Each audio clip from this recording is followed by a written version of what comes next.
Assalamualaikum warahmatullahi wabarakatuh. Perkenalkan, saya Aldin Deva Mahendra, mahasiswa Ilmu Komunikasi Universitas Muhammadiyah Yogyakarta, peserta mata kuliah Metode Penelitian Kualitatif tahun 2023. Di sini saya akan menjelaskan tentang analisis framing, analisis naratif, serta analisis semiotika. Yang pertama, apa itu analisis framing?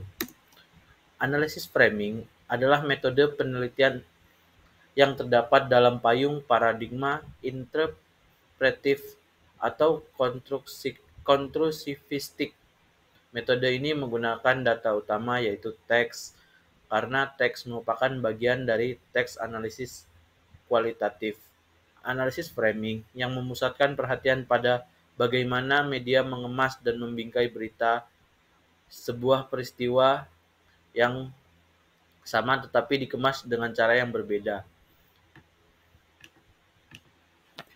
Analisis framing adalah proses yang dilakukan dengan memilah peristiwa tertentu untuk diberitakan dan menekankan aspek tertentu untuk diberitakan dan menekan aspek tertentu dari peristiwa melalui kata, aksentuasi kalimat, gambar, atau kerangka tersebut. Analisis framing juga dapat digunakan untuk melihat siapa yang mengendalikan dalam sebuah struktur kekuasaan, pihak mana yang dirugikan serta diuntungkan. Selanjutnya adalah contoh analisis framing. Yang pertama adalah rencana pembangunan Bukit Algoritma.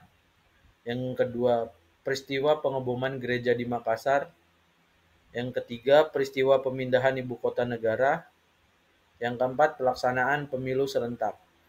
Di analisis framing ini memiliki beberapa model, seperti yang pertama model Zongdan dan Kosikci. Biasanya ada skrip, tematik, retoris, dan di skrip itu ada yang biasanya menggunakan 5W 1H. Yang kedua adalah model Robert Enman. Yang ketiga adalah model Gamson framing. Model Gamson framing device atau perangkat framing. Perumpamaan atau pengandaian, kata spare, frasa yang menarik atau menonjol, serta eksemplar, dan yang lainnya. Yang selanjutnya adalah apa itu analisis naratif. Analisis naratif adalah suatu metode penelitian dalam ilmu sosial. Inti dari metode ini adalah kemampuannya untuk memahami identitas dan pandangan dunia seseorang dengan mengacu pada cerita-cerita atau narasi yang didengarkan ataupun dituturkan di dalam aktivitasnya sehari-hari. Penelitian naratif adalah studi tentang cerita. Dalam beberapa hal cerita dapat muncul catatan sejarah sebagai novel fiksi seperti dongeng, sebagai autobiografis, dan genre lainnya. Cerita ditulis melalui proses mendengarkan dari orang lain atau bertemu secara langsung dengan pelaku melalui wawancara.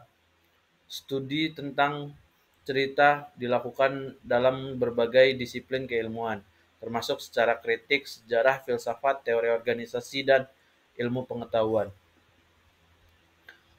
Yang selanjutnya, manfaat analisis naratif. Yang pertama yaitu membantu memahami pengetahuan, makna dan nilai produksi dan disebarkan dalam masyarakat. Yang kedua, memungkinkan menyelidiki hal-hal tersembunyi dan laten dari suatu teks media.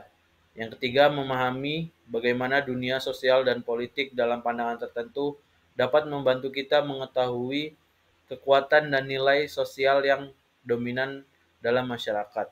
Dan yang keempat, analisis naratif merefleksikan kontinuitas dan perubahan komunikasi. Analisis naratif biasanya digunakan untuk analisis film atau novel. Film atau novel, alur ceritanya mengalir dari awal sampai akhir. Jika semiotika lebih menganalisis pada tanda-tanda, dalam naratif selain tanda juga dianalisis bagaimana alur cerita, story, dan plotnya. Yang selanjutnya adalah analisis semiotika. Semiotika adalah ilmu tentang tanda-tanda, studi tentang tanda dan segala yang berhubungan dengan cara berfungsinya dan hubungan dengan tanda-tanda lainnya, pengiriman dan penggunaannya oleh mereka yang menggunakannya. Ilmu ini menganggap bahwa fenomena sosial atau masyarakat dan kebudayaan itu merupakan tanda-tanda. Konsep dasar semiotika. Yang pertama adalah tanda atau sign, biasanya mencakup beberapa aspek seperti suara, huruf, bentuk, gerak, dan gambar. Apa yang selanjutnya adalah penanda atau signifier, yaitu apa yang dikatakan atau didengarkan. Selanjutnya ada petanda atau signified, yaitu gambaran, pikiran, dan konsep. Contoh-contoh dari konsep dasar semiotika yaitu seperti tanda. Tanda itu misalnya senjata AK-47 menggambarkan seorang tentara yang bertugas yang sedang bertugas. Yang selanjutnya penanda atau signifier yaitu gambar senjata AK-47. Petanda atau signified yaitu berperang menjaga kedamaian dan menumpas kejahatan. Ya, terima kasih, sekian dari saya. Jika ada salah kata atau banyak kekurangan, saya mohon maaf. Saya akhiri. Wassalamualaikum warahmatullahi wabarakatuh.